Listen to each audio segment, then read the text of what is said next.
Does historical accuracy matter in strategy games? Yes and no. Primarily, yes, but also no. I do read history. I used to be like those people who dissected these games and just go, "Oh, look at that! That's inaccurate. Oh, look at that! Oh, look at that! Oh, that uniform's wrong. Oh, that unit type is wrong. That political system is wrong. Oh, how this game mechanic works is not how the history shows. It's not how that government worked." But like these people, they don't understand how games work. Because you can't eject every historical fact into a video game because it simply doesn't work. The game would lag to like 2 FPS. They don't consider the scope of the game, the developer's time, the money, and how popular that game would be, right? They have no conception of how games work. So like on a technical level, how are you supposed to include all those historical details in full? Like it's not, you have to pick and choose what you want in a game, right? And you can't pick everything. And primarily, games have to feel nice to play. And in order for strategy games, for example, to feel nice to play, you have to have abstractions in historical strategy games. You have to, abstract things away and go, oh, that's, we're not going to show fully how that works, And, you have to consider gameplay versus historical accuracy. For example, if I'm fighting as the Southern Confederacy, is it historically accurate for me to always lose? Like, yes. But like, I should be able to win. That's the main thing. Like, that's a point I want to make, is that when we're dealing with historical inaccuracy, the game, as like immediately as you play, you are dealing with alternative history. And there should be gameplay that allows you to win as nations that historically didn't win. Okay? So if all those people who point out and go, oh, Germany couldn't win this, or like, who cares about that? Because it's what the gameplay matters, right? It should be hard to win as the southern states, the American Civil War. It should be hard to win as Germany in World War II, but it should be possible because it's fun. We love talking. We love discussing alternative history in strategy games. Historical strategy games of, oh, what if I could do this and that? That's what a historical strategy game should be about, and that's what historical accurate people get wrong. Like the people who harp on about it, is that when you add all this historical accuracy bullshit, there's no game afterwards. Like it's just like, oh, it's like a book, and like games aren't books, And there's also a million different details in history. You could spend a lifetime showing all the parts, and therefore it's impossible to be historically accurate. Game developers are not historians, and they never will be.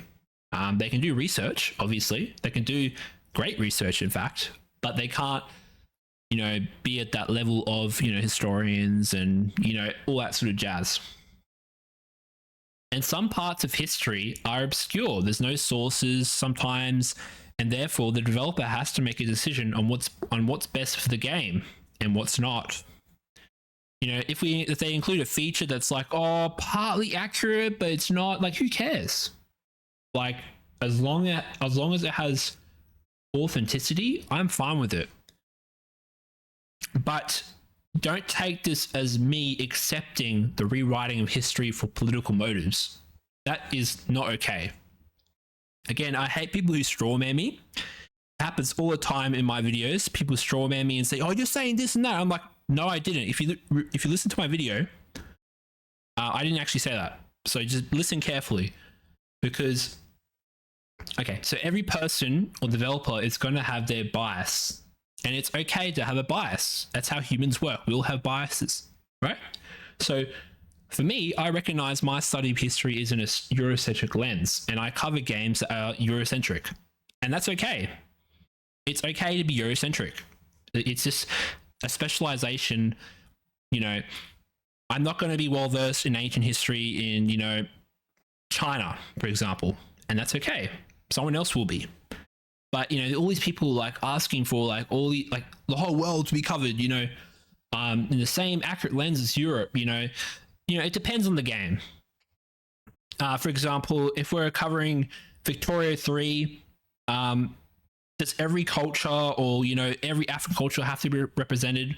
I don't know. Does the way they just depict sort of these nations as decentralized, is that good for gameplay? I don't know. And is the whole economic system, why is it leaning towards communism? Why are you trying to show that? It's those sort of rewritings and political motives I don't agree with. Is communist gameplay good for the game, gameplay? Maybe, but the way they're doing Victoria 3 is just so on the nose. And the way every capitalist pot puts their money into an investment pool, it's horrible. But it's okay to have the bias, but you have to recognize it. As I said before, you have to recognize it and go, hey, this game is a communist game. Please buy it. But the Victoria 3 devs don't say that. They try and hide their bias. They try and hide everything and say, well, this is how history was. And I'm like, no, that's not how you do it. So yeah, historical bias, okay, to a certain degree, but you have to recognize it. And of course, I'm not saying, listen carefully, you must get the basics right. I'm not saying you can just do anything you want in a historical strategy game. Of course you can't. You have to get the basic things right. If you don't, you have a fantasy game with goofiness. Okay?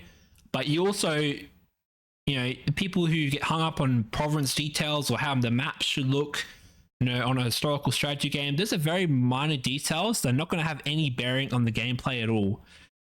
Maybe a little bit, okay, on terms of how the resources are distributed, but there's really this niche province that you're looking at. Is that really important to the gameplay? Can you focus on something else that's actually related to the gameplay? Because I feel too many people who have a spurg out about maps and historical facts, they don't consider just at all the gameplay. And I'll show you this this guy who just dissects this game about this World 1 game, and it's just horrible. And I'm like, dude, they're not going to add all this shit. They're not going to. They don't understand how abstractions work. And you have to consider, if you're making a multiplayer game as well, the game has to be somewhat balanced, okay? A certain nation should be better because it was historically. That's not good gameplay. I rather games to show actual mechanics, to show why, for example, Britain was powerful in the 19th century, or why the Mongols, why did they dominate, Eurasia for such a long time. You have to actually show mechanics. Don't just give them a modifier or something like that, like an EU4. You have to show mechanics. And that requires hard work, but, I think it's better for gameplay. Now, in conclusion, this is a short video. I do like historical accuracy, but the historical accuracy has to be injected in places where it works, where it can be easily added. Okay? We can't include everything in an historical strategy game. Okay? We have to pick and choose. And we can have discussions about what is good to add and what is not good to add. But ultimately, when we are considering historical accuracy, we have to not rewrite history for a political motive. Okay? Because yes, you have bias, but you must try, a keyword on try, to bring a neutral stance as much as possible. But yeah, if you enjoy this type of discussion about historical accuracy, please leave a like and comment. I'd like to hear your thoughts on this topic. Does historical accuracy matter 100% to you? For me, it matters 80%, 70%. The game ultimately has to be fun. Okay? And there has to be a balance. Okay? All right, boys. See ya.